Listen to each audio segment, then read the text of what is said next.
வணக்கம். புதுவை அரசு செய்தி மற்றும் விளம்பரத்துறை சார்பில் நடைபெற்ற அண்ணாவின் பிறந்தநாள் விழாவில் முதலமைச்சர் ரங்கசாமி மற்றும் அமைச்சர்கள் மாலை அணிவித்து மரியாதை செலுத்தினர். புதுவை அரசு செய்தி மற்றும் விளம்பரத்துறை சார்பில் பேரறிஞர் அண்ணாவின் 104வது பிறந்தநாள் விழா சிறப்பாக கொண்டாடப்பட்டது. இதில் முதலமைச்சர் ரங்கசாமி பங்கேற்று அண்ணாவின் திருவுருவ சிலைக்கு மாலை அணிவித்து மரியாதை செலுத்தினார். தொடர்ந்து சபாநாயகர் சபாபதி, அமைச்சர்கள் ராஜவேலு, பன்னீர்செல்வம், தியாகராஜன், சட்டமன்ற உறுப்பினர்கள் வைத்தியநாதன், நேரு, வாரிய தலைவர்கள் மதி, வையாபுரி மணிகண்டன், ரேவதி பர்குணம் மற்றும் பலர் பங்கேற்று மாலை அணிவித்து மரியாதை செலுத்தினர். இதேபோன்று திராவிட முன்னேற்றக் கழகம் சார்பில் மாநில திராவிட முன்னேற்றக் கழக இளைஞரணி அமைப்பாளரும் முன்னாள் சட்டமன்ற உறுப்பினருமான திரு சிவா தலைமையில் முன்னாள் நகரமன்ற துணைத் தலைவர் திரு ஜான்குமார் மற்றும் திராவிட முன்னேற்றக் கழக நிர்வாகிகள், தொண்டர்கள் பேரணியாக சென்று அண்ணா சிலைக்கு மாலை அணிவித்து மரியாதை செலுத்தினர். புதுவை கல்வித்துறை 2ஆம் வட்ட அளவிலான ஆற்றல் திருவிழா அறிவியல் கண்காட்சி நிறைவு விழாவில் அமைச்சர் தியாகராஜன் பங்கேற்று பரிசுகள் வழங்கி பாராட்டினார். புதுவை அரசு பள்ளி கல்வித்துறை 2ஆம் வட்ட அளவிலான ஆற்றல் திருவிழா அறிவியல் கண்காட்சி இந்திரா நகர் அரசு துவக்கப் பள்ளியில் நடந்து அதற்கான நிறைவு விழா தொகுதியின் சட்டமன்ற உறுப்பினர் தமிழ்செல்வன் தலைமையில் நடைபெற்றது. பள்ளி தலைமை ஆசிரியர் மலரழகன் அனைவரையும் வரவேற்று பேசிய விழாவில் பள்ளி துணை ஆய்வாளர் ஹேமாவதி தொகுப்புரையினையும், இயக்குநர் வல்லவன் சிறப்புரையினையும், அனைவருக்கும் கல்வி இயக்க திட்ட இயக்குநர் பார்த்தசாரதி, துணை இயக்குநர்கள் மீனாட்சி, ரகுபாலன், புதுப்பிக்க வல்ல எரிசக்தி முகமை திட்ட இயக்குநர் பங்கஜ்குமார் ஜா ஆகியோர் வாழ்த்துரையினையும் வழங்கினர். விழாவில் சிறப்பு விருந்தினராக அமைச்சர் தியாகராஜன் கலந்து கொண்டு கண்காட்சியை பார்வையிட்டு கண்காட்சியில் இடம்பெற்ற சிறந்த படைப்புகளுக்கும் ஆற்றல் சார்ந்து நடத்தப்பட்ட பல்வேறு போட்டிகளில் வெற்றி பெற்றவர்களுக்கும் பரிசுகள் வழங்கி பாராட்டினார். நிறைவில் மேட்டுப்பாளையம் அரசு பள்ளி தலைமை ஆசிரியர் சிவில் பெனலன் நன்றி கூறிய விழாவில் ஏற்பாடுகளை வட்டம் 2 பள்ளிகளின் ஆசிரியர் தலைமை ஆசிரியர்கள் செய்திருந்தனர். தமிழகத்திற்கு தர வேண்டிய மின் கட்டண பாக்கித் தொகையை 4 வாரத்தில் செலுத்த வேண்டும் என்று புதுவை அரசுக்கு சென்னை உயர்நீதிமன்றம் உத்தரவிட்டுள்ளது. தமிழ்நாடு மின்சார உற்பத்தி பகிர்மான கழகத்திற்கு புதுவை அரசு மின் கட்டண பாக்கியாக 150 கோடி ரூபாய் தர வேண்டிய நிலையில் மின் கட்டணத்தை தமிழக அரசு உயர்த்தியது. இதனை எதிர்த்து புதுவை அரசு உயர்நீதிமன்றத்தில் வழக்கு தொடர்ந்தது. அந்த வழக்கில் மின் கட்டணத்தை புதுவை அரசு தமிழக மின் வாரியத்திற்கு செலுத்த நீதிமன்றம் உத்தரவிட்டது. எனவே பாக்கி தொகையில் 25 கோடியை புதுவை அரசு செலுத்தியது. மேலும் மின் கட்டணத்தை குறைக்க வேண்டும் என அது வலியுறுத்தியது. இதையடுத்து மீதமுள்ள மின் கட்டண பாக்கி தொகையாக, அதாவது 106 கோடி ரூபாயை 4 வாரத்திற்குள் செலுத்த வேண்டும் என புதுவை அரசுக்கு உயர்நீதிமன்றம் உத்தரவிட்டுள்ளது. மேலும் வழக்கை வரும் 17ஆம் தேதிக்கு தள்ளி வைத்துள்ளது. டீசல் விலை உயர்வின் எதிரொலியாக லாரிகளில் சரக்குகளை அனுப்பும் கட்டணம் 15% உயர்த்தப்பட்டுள்ளது. நாடு முழுவதும் டீசல் விலை லிட்டருக்கு 5 ரூபாய் உயர்த்தப்பட்டுள்ளது. இதன் எதிரொலியாக லாரிகளில் சரக்குகளை அனுப்பும் கட்டணம் 15% உயர்த்தப்பட்டுள்ளது. இதுகுறித்து அகில இந்திய மோட்டார் காங்கிரஸ் வெளியிட்டுள்ள செய்தியில், டீசல் விலை உயர்வை தாங்கிக் கொள்ள போக்குவரத்து துறையால் இயலாது என்பதால் இந்த விலை உயர்வால் ஏற்படும் கூடுதல் செலவை சரக்கு போக்குவரத்து கட்டணத்தை உயர்த்துவதன் மூலம் ஈடுகட்ட முடிவு செய்துள்ளதாகவும், இதனால் அனைத்து பொருட்களின் விலைகளும் உயரும் என்றும், டீசல் விலை உயர்வை திரும்பப் பெற வேண்டும் என லாரி உரிமையாளர்கள் கூறுவதை அரசு கேட்காததால் இந்த முடிவு எடுக்கப்பட்டது என்று குறிப்பிடப்பட்டிருந்தது. அண்ணாவின் பிறந்த நாளை முன்னிட்டு புதுவை திராவிட முன்னேற்றக் கழக துணை அமைப்பாளர் SP சிவக்குமார் தலைமையில் அவரது கட்சி அலுவலகத்தில் அண்ணாவின் திருவுருவப் படத்திற்கு மலர் அஞ்சலி செலுத்தப்பட்டது. பேரறிஞர் அண்ணாவின் பிறந்த நாள் விழா திராவிட முன்னேற்றக் கழகம் சார்பில் புதுவையில் கொண்டாடப்பட்டது. அதன்படி செஞ்சி சாலையில் உள்ள மாநில துணை அமைப்பாளர் அலுவலகத்தில் நடைபெற்ற விழாவில் முன்னாள் அமைச்சரும் மாநில துணை அமைப்பாளருமான திரு SP சிவக்குமார் தலைமையில் அலங்கரிக்கப்பட்ட அண்ணாவின் திருவுருவப் படத்திற்கு மாலை அணிவித்து மலர் அஞ்சலி செலுத்தப்பட்டது. தொடர்ந்து கட்சிக் கொடி ஏற்றப்பட்டது. விழாவில் முன்னாள் சட்டமன்ற உறுப்பினர் ராஜாராமன், உழவர்கரை தொகுதி செயலாளர் IG வீரராகு உள்ளிட்ட திராவிட முன்னேற்றக் கழக நிர்வாகிகள், தொண்டர்கள் திரளாக பங்கேற்றனர். பின்னர் விழுப்புரத்தில் நடைபெறும் திராவிட முன்னேற்றக் கழக மாநாட்டிற்கு 50க்கும் மேற்பட்ட வேன்களில் புறப்பட்டுச் சென்றனர். புதுவை மாநில வன்னியர் குடும்ப ஒருங்கிணைப்பு இயக்க நிறுவன தலைவர் துளசிதாசன் பிறந்த நாள் விழாவில் முன்னாள் நகரமன்ற துணைத் தலைவர் திரு ஜான்குமார் பங்கேற்று வாழ்த்து தெரிவித்தார். புதுவை மாநில வன்னியர் குடும்ப ஒருங்கிணைப்பு இயக்க நிறுவன தலைவர் துளசிதாசன் தனது பிறந்த நாளை தனது இல்லத்தில் தனது சுற்றத்தார் மற்றும் நண்பர்களுடன் கேக் வெட்டி சிறப்பாக கொண்டாடி மகிழ்ந்தார். பிறந்த நாள் கொண்டாடிய துளசிதாசனை அரசியல் பிரமுகர்கள், நண்பர்கள் நேரில் சந்தித்து வாழ்த்து தெரிவித்தனர். விழாவில் முன்னாள் நகரமன்ற துணைத் தலைவர் திரு ஜான்குமார் பங்கேற்று சால்வை அணிவித்து பூங்கொத்து கொடுத்து வாழ்த்து தெரிவித்தனர். தொடர்ந்து திராவிட முன்னேற்றக் கழக தொகுதி செயலாளர் ஏம்பலம் செல்வம், தொகுதி இளைஞரணி செயலாளர் IG வீரராகு உள்ளிட்டோர் வாழ்த்து தெரிவித்தனர். விழாவினை தொடர்ந்து ஏழை எளிய மக்களுக்கு அன்னதானம் வழங்கப்பட்டது. அப்போது வில்லியனூர் நில வணிக பிரேம்குமார் மற்றும் பாண்டியன் உடனிருந்தனர். பணி நிரந்தரம் என்பன உள்ளிட்ட கோரிக்கைகளை வலியுறுத்தி தலைமை அலுவலகத்தை முற்றுகையிட்டு போராட்டம் செய்த அமுத சுரபி ஊழியர்கள் கைது செய்யப்பட்டனர்.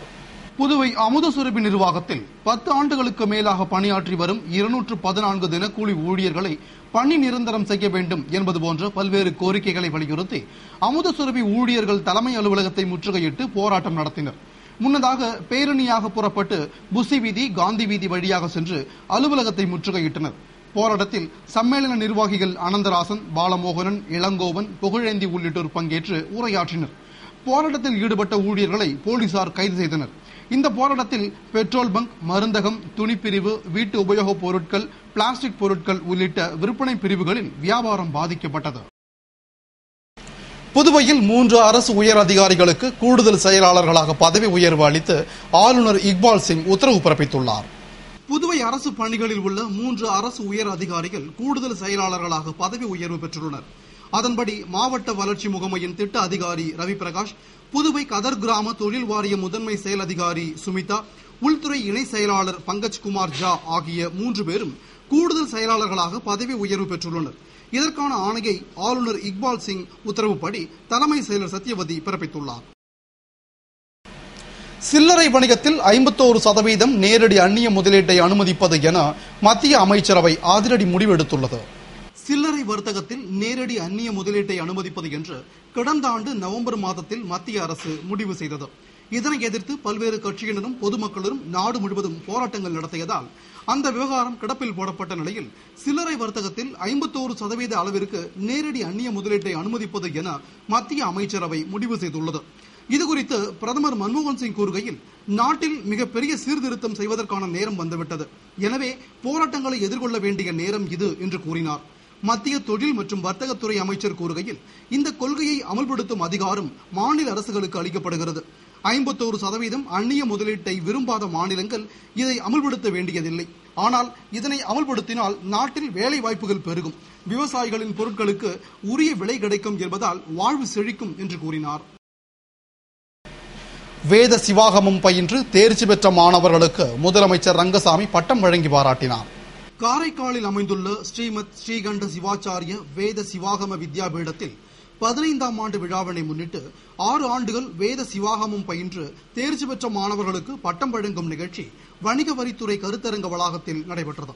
விழாவில் சிறப்பு விருந்தினராக முதலமைச்சர் ரங்கசாமி பங்கேற்று வேதம் பயின்று தேர்ச்சி பெற்ற 10 மாணவர்களுக்கு வேத சிவாகம பண்டித பிரவர என்ற பட்டத்தை வழங்கி பாராட்டினார். விழாவில் வித்யாபீட நிறுவனர் பால சர்வேஸ்வர குருக்கள், கதர்வாரிய முதன்மை செயல் அதிகாரி சத்தியமூர்த்தி, திருக்காமேஸ்வரர் திருக்கோயில் நிர்வாக அலுவலர் மனோகர் உள்ளிட்டோர் உடனிருந்தனர். புதுவை கொரவள்ளிமேடு சுப்பிரமணிய படையாச்சு அரசு மேல்நிலைப் பள்ளியில் நடைபெற்ற அறிவியல் கண்காட்சியை அமைச்சர் தியாகராஜன் துவக்கி வைத்து பார்வையிட்டார். புதுவை கொரவள்ளிமேடு சுப்பிரமணிய படையாச்சு அரசு மேல்நிலைப் பள்ளியில் அறிவியல் கண்காட்சியின் துவக்க விழா பள்ளி துணை முதல்வர் சாஸ்திரி தலைமையில் நடைபெற்றது. விழாவில் சிறப்பு விருந்தினராக அமைச்சர் தியாகராஜன் கலந்து கொண்டு அறிவியல் கண்காட்சியை துவக்கி வைத்து பார்வையிட்டு பாராட்டினார். 100க்கும் மேற்பட்ட அறிவியல் படைப்புகள் இடம்பெற்ற கண்காட்சியினை பள்ளி மாணவர்கள், பெற்றோர்கள் கண்டு ரசித்தனர்.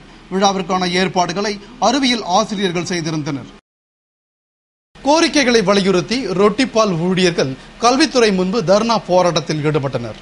புதுவை கல்வித்துறை ரொட்டிப்பால் ஊழியர் சங்கத்தினர் நிலுவையாக உள்ள 3 மாத சம்பளத்தை உடனடியாக வழங்க வேண்டும், ஒவ்வொரு மாதமும் சம்பளத்தை தடையில்லாமல் வழங்கிட வேண்டும், அரசின் முடிவின்படி 12 மாத சம்பளம் வழங்கிட வேண்டும், கல்வித்துறை ஊழியராக மாற்றிட வேண்டும் என்பன உள்ளிட்ட பல்வேறு கோரிக்கைகளை வலியுறுத்தி சங்க தலைவி விஜயலட்சுமி தலைமையில் மத்திய கூட்டமைப்பு மதுரகவி, செயலாளர் சீனிவாசன் முன்னிலையில் தர்ணா போராட்டத்தில் ஈடுபட்டனர். இதில் மத்திய கூட்டமைப்பு பொதுச் செயலாளர் லட்சுமணசாமி பங்கேற்று சிறப்புரையாற்றினார். போராட்டத்தில் ரொட்டிப்பால் ஊழியர்கள் திரளாக பங்கேற்று கோரிக்கைகளை வலியுறுத்தி கோஷமிட்டு ஆர்ப்பாட்டம் செய்தனர். முஸ்லிம்களுக்கு எதிரான நடவடிக்கைகளுக்கு அமெரிக்க அரசு ஆதரவு அளித்திருப்பதை கண்டித்து தமிழ்நாடு தௌஹீத் ஜமாத் அமைப்பினர் போராட்டத்தில் ஈடுபட்டனர். அண்ணல் நபிகள் நாயகத்தை இழிவாக சித்தரித்து படம் எடுத்ததை கண்டித்து தமிழ்நாடு தௌஹீத் ஜமாத் அமைப்பினர் ராஜா திரையரங்கம் அருகே மாவட்ட தலைவர் காசிம் தலைமையில் மாவட்ட நிர்வாகிகள் பஹாருதீன், ஷபியுதீன், கௌசர் அலி, ஷேக் முகமது யூசுப் ஆகியோர் முன்னிலையில் போராட்டத்தில் ஈடுபட்டனர். போராட்டத்தில் மாநில தலைவர் ஜின்னா கண்டன உரையாற்றிட திரளான நிர்வாகிகள் மற்றும் உறுப்பினர்கள் பங்கேற்று கோரிக்கையை வலியுறுத்தி கோஷமிட்டு ஆர்ப்பாட்டம் செய்தனர். புதுவை நயினார் மண்டபம் செல்வ விநாயகர் ஆலயத்தில் விநாயகர் சதுர்த்தி விழாவினை முன்னிட்டு சிறப்பு அலங்காரத்தில் விநாயகர் ஊஞ்சல் உற்சவம் நடைபெற்றது. புதுவை நயினார் மண்டபத்தில் எழுந்தருளியுள்ள செல்வ விநாயகர் ஆலயத்தில் விநாயகர் சதுர்த்தி விழா கொண்டாடப்பட்டு வருகிறது. இதனை முன்னிட்டு மூலவருக்கு சிறப்பு அபிஷேக அலங்கார ஆராதனையும் தொடர்ந்து உற்சவருக்கு அபிஷேக ஆராதனையுடன் அலங்கரிக்கப்பட்ட ஊஞ்சலில் ஊஞ்சல் உற்சவமும் நடைபெற்றது. திரளான பக்தர்கள் பங்கேற்று வழிபட்டு விநாயக பெருமானின் திருவருளை பெற்றனர். விழாவிற்கான ஏற்பாடுகளை அறங்காவல் குழுவினர், விழா குழுவினர் மற்றும் ஊர் பொதுமக்கள் செய்திருந்தனர். விழா தொடர்ந்து விநாயகர் சதுர்த்தி வரை நடைபெறும் என்பது குறிப்பிடத்தக்கது. இத்துடன் செய்திகள் நிறைவடைந்தன. வணக்கம்.